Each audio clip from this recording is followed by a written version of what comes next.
తెలుగు తేజోమూర్తికి నివాళులు నందమూరి తారక రామారావు ఎన్టీఆర్. ఈ మాటే ఒక సంచలనం. సినిమాల విషయానికి వస్తే విశ్వవిఖ్యాత నట సార్వభౌముడు ఎన్టీఆర్ రాజకీయాల గురించి మాట్లాడితే ప్రతి తెలుగువాడి ఆత్మగౌరవం. రామరాజ్యాన్ని తలపించిన ప్రజాహిత పాలనకు నిలువెత్తు రూపం, సంక్షేమ పథకాలకు తారక మంత్రం. అన్న ఎన్టీఆర్ గా నిమ్మకూరు నుండి నింగి వరకు ఎగిసిన తేజోమూర్తి. సినీ పరిశ్రమలో ఉన్నప్పటి నుంచి కూడా తెలుగు వారికి ఎప్పుడు ఏ ఆపద కలిగినా, దేశానికి ఎప్పుడు ఏ అవసరం కలిగినా సహ కళాకారులందరినీ కూడగట్టుకుని కళా ప్రదర్శనలిచ్చి జోలెపట్టి వీధుల్లో తిరుగుతూ విరాళాలు సేకరించి కేంద్ర రాష్ట్ర ప్రభుత్వాలకు అందించేవారు ఎన్టీఆర్. కళగాని కళాకారుడు గాని ప్రజల కోసమే అనే ఎన్టీఆర్ భావన. అలా 19 నవంబర్ 1977 తేదీన సంభవించిన దివిసీమ ఉప్పెనలో వేలాది మంది ప్రాణాలు కోల్పోయారు, లక్షలాది మంది నిరాశ్రయులయ్యారు. అప్పుడు కూడా 15 లక్షల రూపాయలు విరాళాలు సేకరించి రామకృష్ణ మిషన్ ద్వారా బాధితులకు సహాయం అందించారు.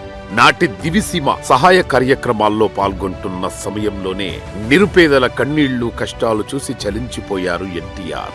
వరి అన్నం తినడమే పండుగ అనుకునే పేదలను చూశారు. చినుకు పడితే చిత్తడిగా మారే గుడిసెల్లో దీనావస్థల్లో బతుకుతున్న నిరుపేదలను చూశారు. 3 దశాబ్దాలుగా తనను నటుడిగా ఆదరించి వెండితెర వేల్పుగా పూజించి విశ్వవిఖ్యాతుణ్ణి చేసిన ప్రజలకు ఏదైనా మంచి చేసి వారి రుణం తీర్చుకోవాలని నిర్ణయించుకున్నారు. అదే సమయంలో ఢిల్లీ పెద్దల అహంకారపు చెరలో తెలుగు వారి ఆత్మగౌరవం అవమానాలు ఎదుర్కోవడం చూసి ఆ తెలుగు పౌరుషం రగిలిపోయింది. ఒక తెలుగు బిడ్డగా తెలుగు వాడి తేజమేంటో ప్రపంచానికి చూపించాలంటే తన రాజకీయ రంగ ప్రవేశం అనివార్యమని భావించారు ఎన్టీఆర్.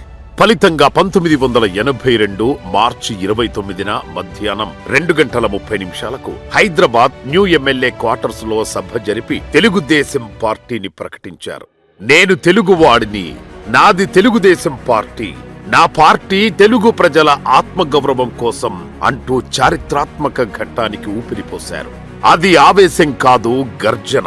ఆ గర్జనకు తెలుగు గడ్డ పులకరించింది. తెలుగువాడి పౌరుషం చాటి చెప్పడానికి, తెలుగువారి ఆత్మగౌరవం నిలబెట్టడానికి పుట్టింది ఈ తెలుగుదేశం.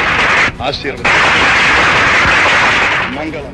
చెయ్యెత్తి జైకొట్టు తెలుగోడా, గతమెంతో ఘనకీర్తి కలవోడా అంటూ చైతన్య రథం కదిలి వస్తుంటే జనం పులకరించి పూనకమెత్తారు. తెలుగుదేశం పిలుస్తోంది రా, కదలిరా అని అన్నగారు పిలిచిన పిలుపు ప్రభంజనమై ఆ హోరు గాలిలో బానిస రాజకీయం తుడిచిపెట్టుకుపోయింది. పార్టీగా ఆవిర్భవించిన 9 నెలల కాలంలోనే తెలుగు భాషా సంస్కృతులకు అంతర్జాతీయ ప్రాభవం తీసుకొచ్చిన తెలుగుదేశం పార్టీ అధికారంలోకి వచ్చింది. తొలిసారిగా తెలుగువారి ఉనికి, తెలుగు ఖ్యాతి ప్రపంచవ్యాప్తంగా వెలుగులోకి వచ్చింది. 1983 జనవరి 9వ తేదీన ఆంధ్రప్రదేశ్ ముఖ్యమంత్రిగా ఎన్టీఆర్ ప్రమాణ స్వీకారంతో తెలుగునాట రామరాజ్య స్థాపన జరిగింది. నందమూరి తారక రామారావు నేను శాసనము ద్వారా స్థాపితమైన ఆంధ్రప్రదేశ్ రాష్ట్రం యొక్క ముఖ్యమంత్రిగా హృదయంతో ప్రతిజ్ఞ చేయుచున్నాను. దేశంలో సంక్షేమానికి ఎన్టీఆర్ఏ ఆద్యుడు. పేదలకు కూడు, గూడు, గుడ్డ అందించడంతో పాటు సామాజిక న్యాయం చెయ్యాలనేదే ఆయన ప్రధానమైన ఆశయం. సమాజమే దేవాలయం, ప్రజలే దేవుళ్లని నినదించిన ఎన్టీఆర్ 2 రూపాయలకే కిలో బియ్యం, పేదలకు పక్కా ఇళ్లు, జనతా వస్త్రాల పథకం, మహిళలకు ఆస్తిలో సమాన హక్కు కల్పించారు. స్థానిక సంస్థల ఎన్నికల్లో మహిళలకు 9%, బీసీలకు 20% రిజర్వేషన్లు కల్పించిన ఘనత ఎన్టీఆర్కే దక్కుతుంది. 50 రూపాయలకే హార్స్ పవర్ విద్యుత్, వృద్ధాప్య పింఛన్, తెలుగు గంగ వంటి అనేక పథకాలకు శ్రీకారం చుట్టారు. అధికార వికేంద్రీకరణ ద్వారా ప్రభుత్వాన్ని ప్రజలకు చేరువ చేయడానికి మండల వ్యవస్థకు శ్రీకారం చుట్టారు. పటేల్ పట్వారీ వ్యవస్థను రద్దు చేసి విప్లవాత్మకమైన సంస్కరణలు తీసుకువచ్చారు. రాష్ట్ర రాజకీయాల్లోనే కాదు, దేశ రాజకీయాల్లోనూ తెలుగు వారి సత్తా చూపించారు ఎన్టీఆర్. 1984లో ఇందిర హత్య తర్వాత జరిగిన లోక్సభ ఎన్నికల్లో దేశమంతా సానుభూతి పవనాలు వీచి కాంగ్రెస్ భారీ విజయం సాధించగా ఆంధ్రప్రదేశ్లో ఎన్టీఆర్ ప్రభంజనం వీచింది.